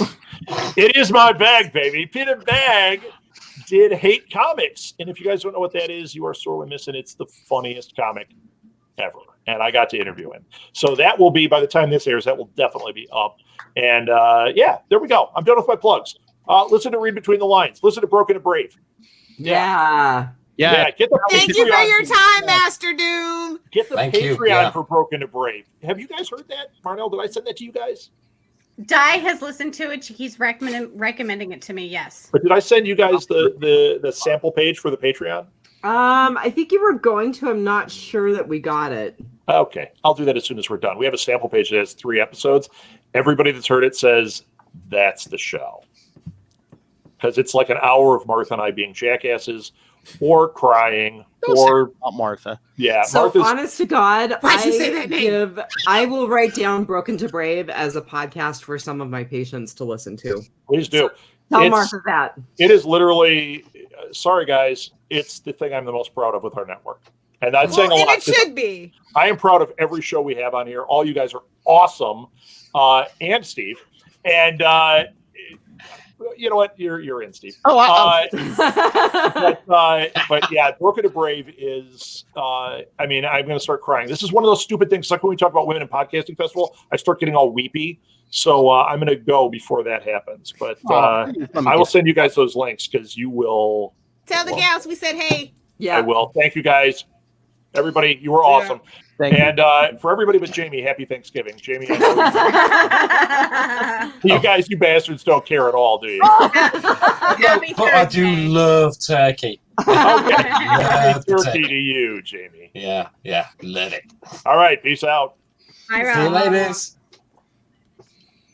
No, those are great shows. I recommend 2 out of 3 Southgates. And who didn't do their favorite character?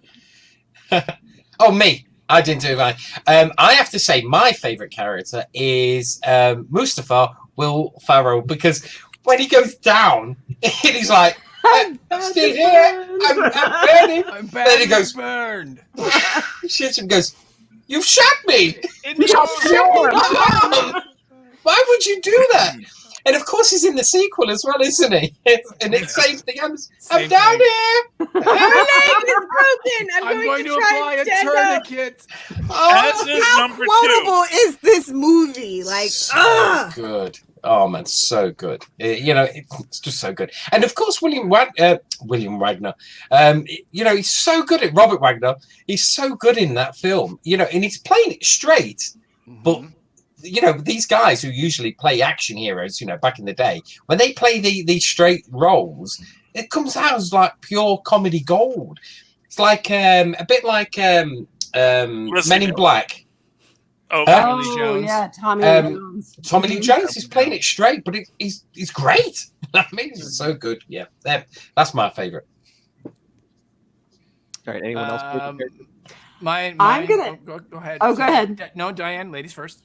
I'm just gonna have to say Mr. Bigglesworth in You stole honor. mine! Yes! Finally! In honor of my new vile cat who hates everyone, including me. Nice.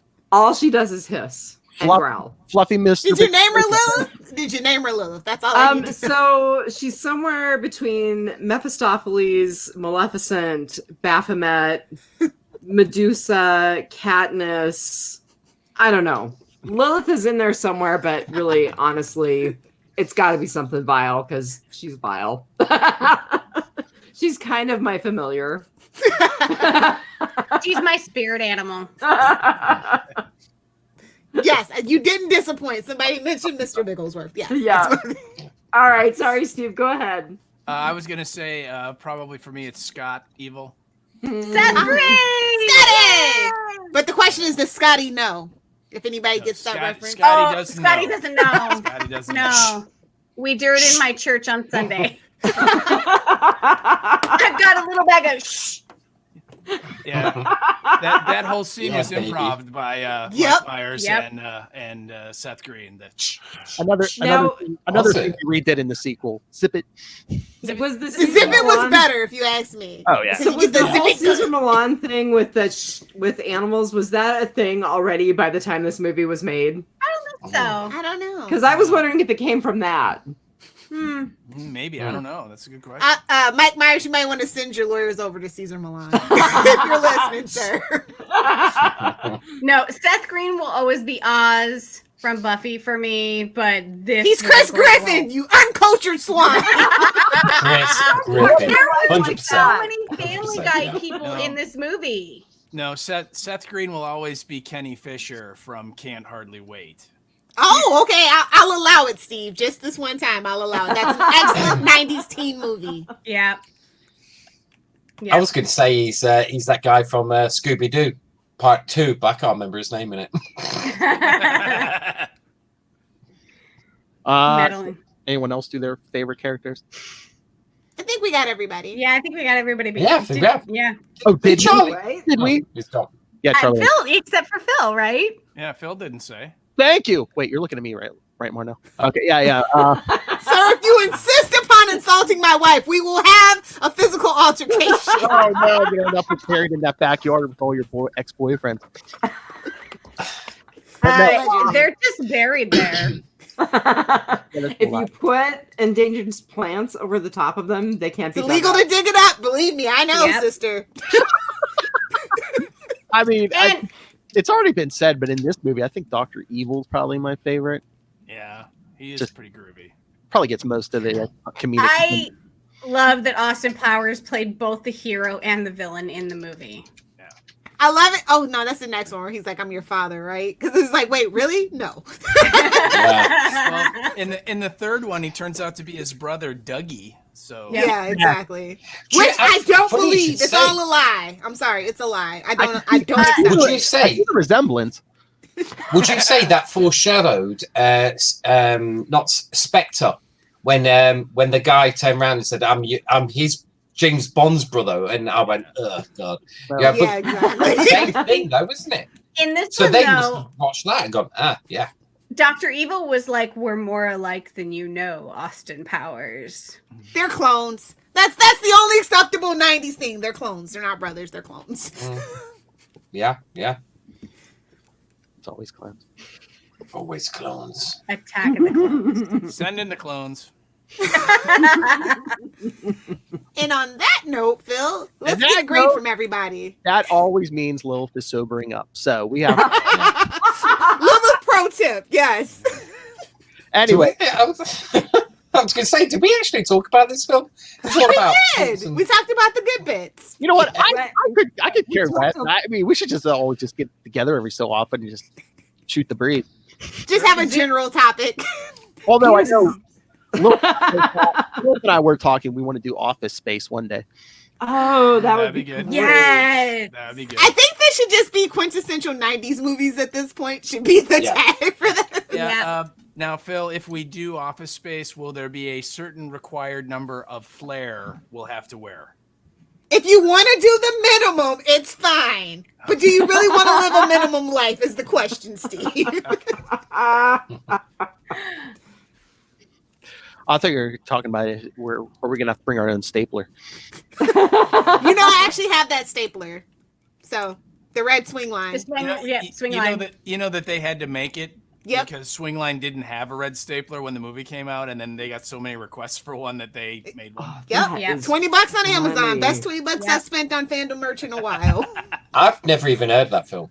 It's a quintessential American 90s movie. You have to watch it. Hold on. All my films were American movies. You have to watch it. It's awesome. I mean, if nothing else, just the scene of them beating the copy machine in the field. Because we've all been there. If you've ever spent any time near a copy or a printer, anything. PC load letter? What does that mean? It's a movie that's made by Mike Judge, who did Beavis and King of the Hill. And King Idiocracy. Yeah. And it stars Ron Livingston, a very, very young Jennifer Burger from Aniston. Sex and the City for the ladies. Yeah. But Jamie, we're gonna need you to come in on Saturday. You're gonna love it, Jamie. I promise you, you will love it. It's a classic, quintessential '90s cubicle movie. And we're going to need you to come in on Sunday, too. Sounds like my bosses at the moment. Got to work today. I'm good with people. What don't you understand? Corporate accounts payable. Nina speaking. Just a moment.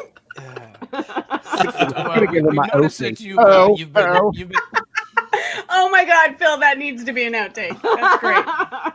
We notice you've been missing a lot of work. Well, I wouldn't say I've been missing it. You're gonna love this movie, Jamie. You're gonna love it. I'll have to watch that. If you need help finding it in air quotes, let me know. I'm kind of like the queen of the stream, so just let me know. Digital pirate.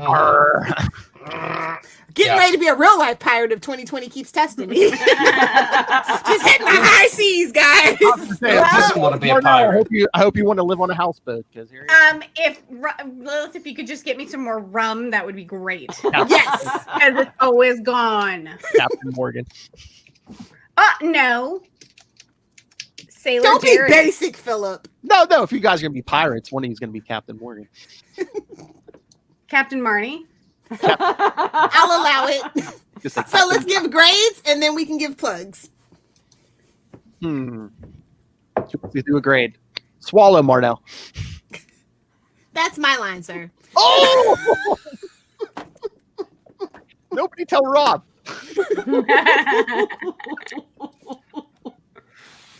All right, come on. Someone throw out a grade. B. I liked the second one better than the first one. I'm gonna say B. Solid B. That's all I was gonna say. It's hard to compare now that we've seen all three. Yeah. Actually, I would give this one. I would give it an A because, and we didn't really talk about it extensively, but with all of the references to the earlier James Bond and other spy movies like Our Man Flynn and things like that. Like Flynn. Adamant, lives. Yeah. That was a big inspiration. Yep. Yeah, Adamant. Yeah, right. That was the whole Frozen and then brought back into to 1967. Yeah. Yeah. So like when Dr. Evil's wearing the plastic outfit with the helmet, a total lift from Dr. No, if you remember that movie. And so I really liked that. I liked how this was really the first one to do it. And as we kind of pointed out, the other two films, while they're funny, they're really pretty much just recycling what we see in this movie, just doing it a little bit differently, So I kind of like the originality, the fact we hadn't seen it before. So I give it an A. Oh. All right, Jamie, what did you give this? Well, I would give it a good, a solid. Wow, man! I'd put it as a B. I would give it a good B because it's in the bag. But it's one of those films that you put it on. I had it here and I was watching it and I was chuckling along with it.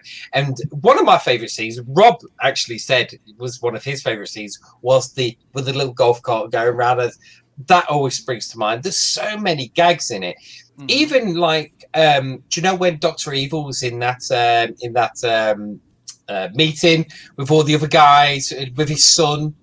You know, that's like an AA Group meeting. therapy. Yeah, group therapy.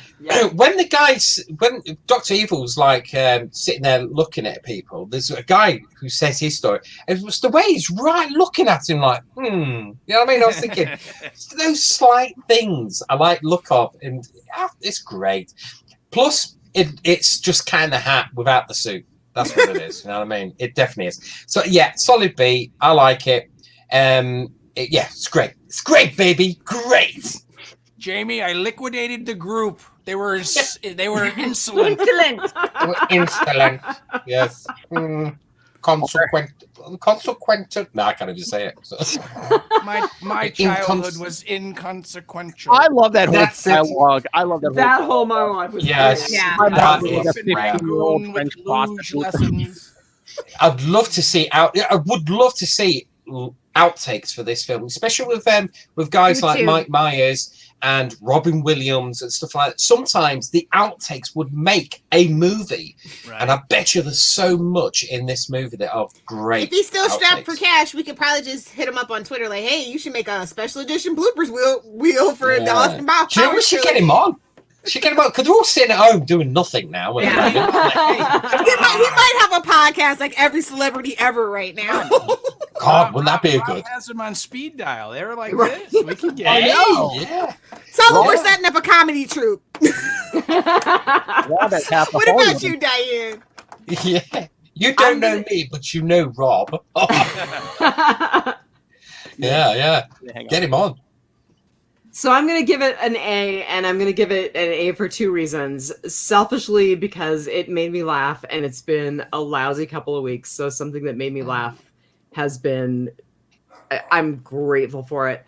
Also because all of the 60s mod stuff, that was so much fun. Like the opening scene where Austin Powers is dancing with everybody as they're walking down the street. Those are just great scenes. Yeah, And plus copied.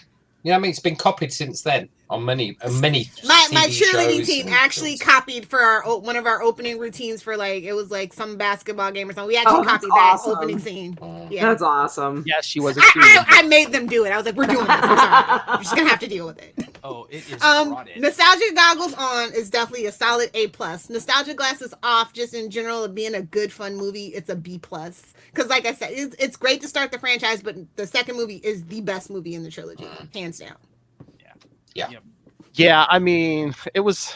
I had fun with it today. It was very funny. I think the second and third ones I'll always love better, but I mean, it's still like a good solid comedy. I think I'd have to give it.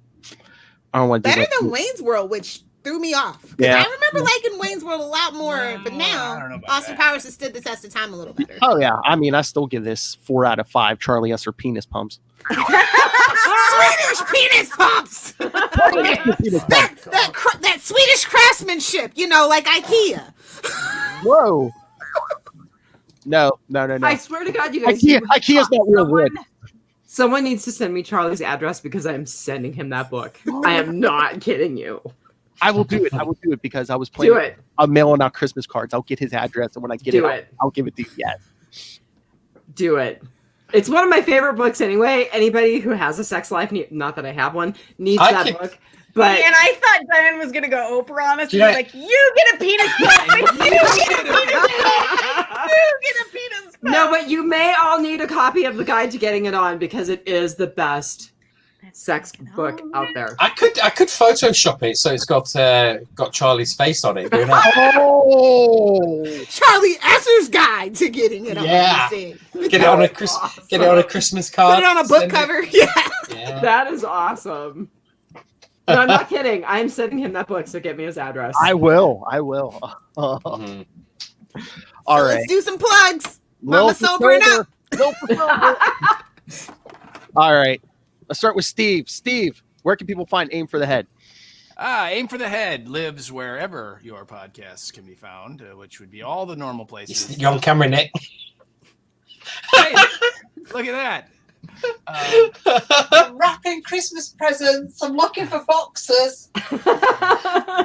Hello. Now. Ooh. Yeah. So anyway, Aim for the Head. Yeah, you can find it wherever podcasts are on iTunes, Lisbon, all those kind of places. So give us a listen when we're not covering Walking Dead. We talk about other movies and stuff, kind of like this. So it's good stuff. And we love Aim for the Head. Yes. We love you guys too. The motto all the females on this podcast live their life by: aim for the head. Actually, the quickest way to the man's heart is through the fifth and sixth intercostal rib die. Yeah, It's kind of a tight fit. It's better if you just go right up under the sternum. Okay. Yeah. Life pro tips for the ladies, for the dating single ladies. Life pro tips. I'm just seeing the throuple here. That's all I'm saying. Hey, all I know is my exposure to the Alaskan housewives is I'm never going to get these girls angry because I just will be gone. It's a good thing we're happy drunks. Well, you're everything drunk, aren't you, Marnell? All right. I don't know what I am sober, so sure. Whatever you were at 12. Okay. All right, Jamie, where can people find you in the show? Right. You can find me on 2 podcasts. One is Radio Free Endor. At the moment, we're going through the Mandalorian series, episode by episode, with my son, Christopher, who's at the moment editing nightmare because he sounds like he's a robot. I have to keep editing out the little gaps in between. Either that or he loves speaking like William Shatner, yeah. And right, but yeah, we get through it. It's fun, I must admit. And so Radio Free Endor, that we're doing a weekly one at the moment, and as soon as that packs up, and then all we've got to do is look out for more Disney. It'll be monthly. But and in the meantime, I'm also doing a Ghostbusters podcast, Ghost Heads UK. And my email address is ghostheadsuk@gmail.com and radiofreeendor@gmail.com. And on Twitter, I am at Jamie_R_Burns. Look at that. I have to read my own name then. And my Twitter for Radio Free Endor is at Radio Free Endor and at Ghost Edge UK. There you go. And we're on Facebook, Twitter, Instagram, TikTok, and whatever I can stick my face on. How's that one? I just heard TikTok, and I'm just like, some of these people. Oh, where the hell did Belovka? All right. She sobered up. I know. I'm out of here. All right, Diana and Marnell. Okay, the sober one. Where can people find Biters and Real Housewives? All right, so you can find us on Facebook. That's the easiest place to find us. We are very proud of the Real Housewives of Alaska. We're having tons of fun with it. We're kind of trying to figure out where we're going to go with Biters since they're ending early. Fear the Walking Dead. But yes, Facebook is the best place to find us. Obviously, I have to figure out the Biters Twitter. I'm not even going to tell you the string of numbers that Twitter generated for the Real Housewives. Change that. Yeah. Well, so right now, just search for the Real Housewives on Twitter. That's going to be the easiest way to do it.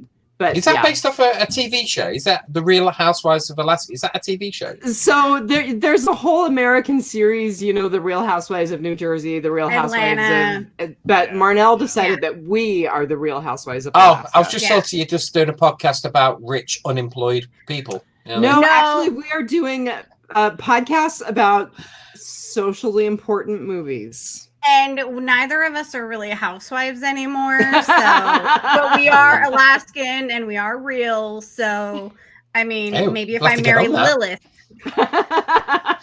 House husbands. Get some of them on. All right. Yeah. So you can find Capes and Lunatics. Well, email us anything you heard here today. If you want to know about penis pumps, email us, capesandlunatics@gmail.com. I'll send you Charlie answer. Voicemail 614-382-2737. That's 614-38-CAPES. Find all our social media, links to our YouTube channel where you can watch this video, links to merchandise, links to everything, all in one convenient place. That's Linktree, linktr.ee/capesandlunatics. And I sound like Rob Southgate. Please support the sponsors, Tweaked Audio, or Hunt a Killer. Use the code Southgate for both of those for a discount. And Rob already mentioned Pod Life, the book, Volume 1. You have 3 of the 3 people in that book right here. So get that in digital or paperback, audio version coming Not soon. me. No. Hey, Volume 2 coming, man. And you heard Robbie wants to do a Volume 3. Anyway, so yes, and when you go through that and all your holiday shopping, use the code for Southgate Media Group right down there in the show notes. Help us support this show, the network, and Rob, I know everyone. Master Doom Southgate. Make it rain. So says Master Doom. I got time. Please kick me in the pants. Why did your eye drift over to my box? Diane, I don't know what you're laughing about. Sliding down poles. That's what I'm laughing about, man. Well, Marnell's got 2. She's ahead of you now. Hail Satan. Hail Satan. Really, really like Hooters. I do. Hey, we're not here to check. All right. Can't believe Lilith left me in the lurch here. All right, everyone. For another week, well, we have been your capes. Charlie Esther goes ampersand.